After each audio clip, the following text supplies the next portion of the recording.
In our last video, we realized that we want to study the convergence of series. And a natural question is, how do I tell whether a series converges or not? In fact, how do I even define the convergence of a series formally? And the answer to that question is to understand convergence of series,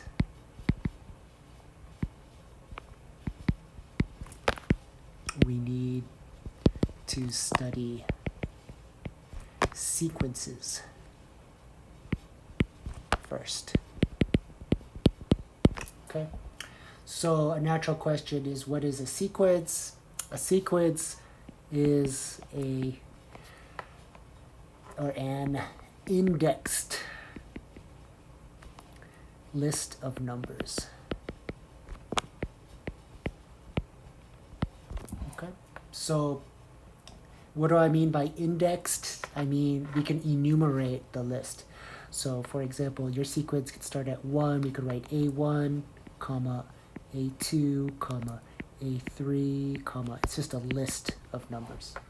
If we write AN like this, that would be the general term of the sequence. And we can encapsulate the entire sequence by putting parentheses like this, and we could write AN as n goes from 1 to infinity. Like that. Okay, so what would a simple example of a sequence be? Let's say I had something like 2, 4, 6, so on and so forth. So it looks like we're listing all the even numbers, right? And what would my general term look like?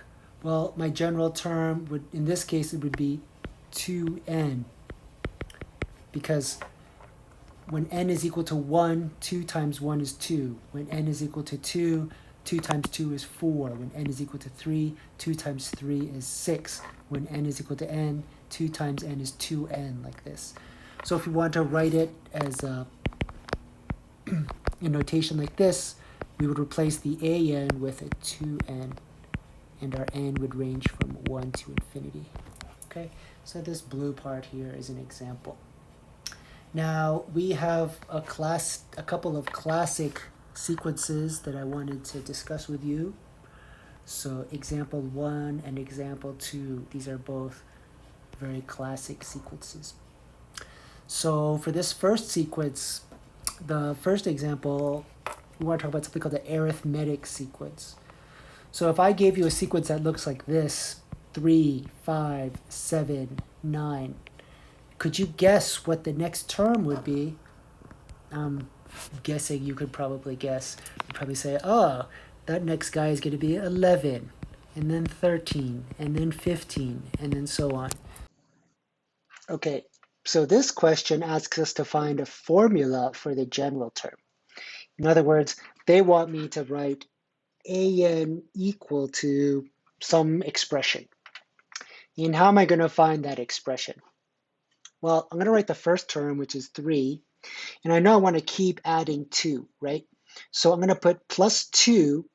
But for the very first term, I'm not going to add 2. I'm only going to start adding 2 after the first term. So what I'm going to do is I'm going to multiply by n minus 1. So let's observe the effect of what happens here. When n is equal to 1, which is the first term, this part's going to be 0, so you just get 3. When n is equal to 2, which is the second term, you're going to get 2 times 1 plus 3 is 5. When n is equal to 3, the third term, n minus 1 is going to be 2. 2 times 2 is 4. 4 plus 3 is 7. So this is our the answer to our question here. Okay, so I'm going to highlight this because this is the actual answer to our question.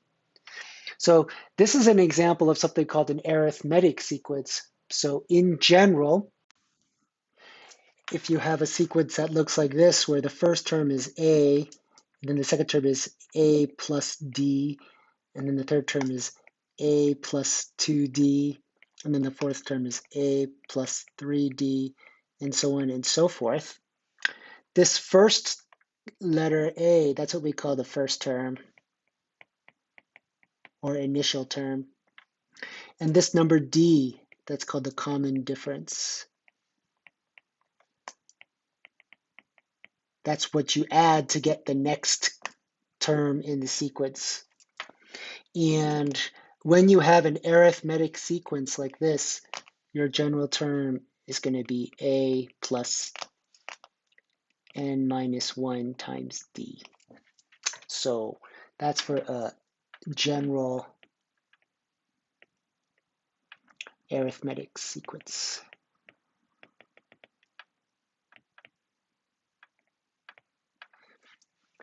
Let's take a look at example 2.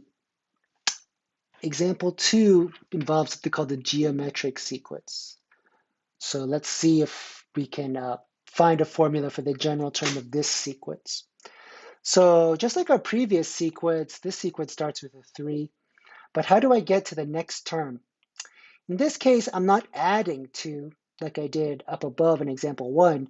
In this case, I'm multiplying by 2 to get to the next term. Okay, so when I want to find the general term for this guy, we're going to write an like this. We're still going to start off with 3 as our first term. And this time, we're not going to add something, we're going to multiply something. So I'm going to put a dot there to mean multiply. And we're going to keep multiplying by 2, right? But the thing is, we don't multiply the first one by 2. So we're going to have to put this to the n minus 1 power.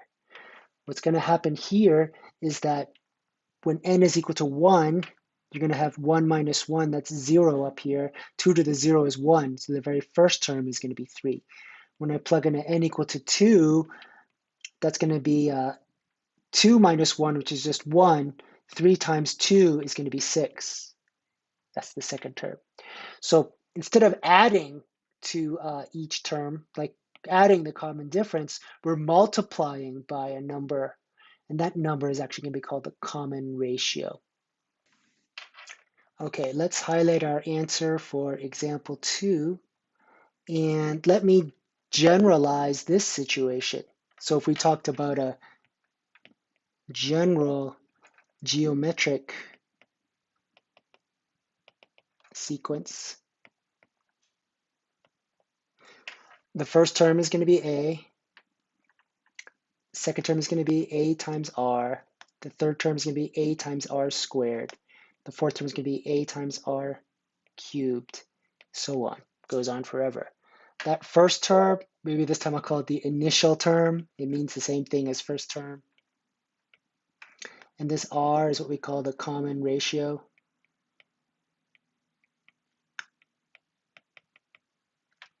And if I want to write my general term, that would be an is equal to the initial term times r to the n minus 1. Okay. So this concludes our introduction to sequences. We're going to look at many more examples in class.